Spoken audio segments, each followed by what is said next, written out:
From the State House, the Vermont House passed a bill last week that would bring more resources to the fight against opioid addiction. State House reporter Devin Bates spoke with lawmakers who helped bring that bill to a vote, and he joins us now live from the newsroom with more. Devin? That's right, Lauren. For almost a decade, Vermont had managed to reduce overdose deaths by focusing on new and emerging strategies to fight addiction. But when COVID arrived and people were isolated from that help, progress vanished. The first year of the pandemic saw the state's overdose deaths rise by almost 70%. 181 people have died this year. Half of them are under 40. That's our future. State Rep Ann Pugh chairs the House Committee on Human Services, which has spent much of this legislative session fine-tuning a bill to get Vermont back on track in the fight against opioids. I'm actually quite excited about the breadth of the different initiatives, because we need to move forward.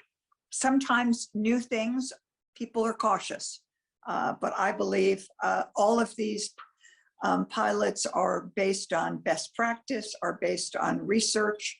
It would fund new pilot programs to sharpen the state's overdose emergency response system and bring treatment to underserved areas. State Rep Dane Whitman said there's an estimated 15,000 to 20,000 Vermonters living with opioid use disorder. But only roughly half of those Vermonters are currently accessing treatment.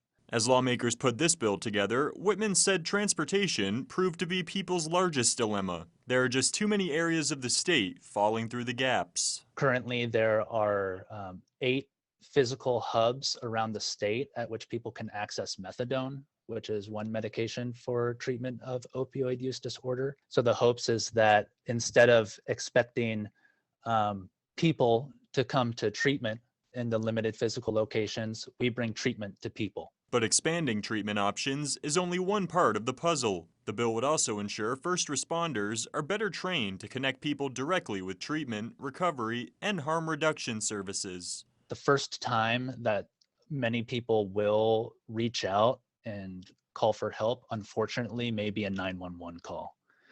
And recognizing that that point of contact where an EMS first responder is going to resuscitate an individual, not wanting that to be a missed opportunity.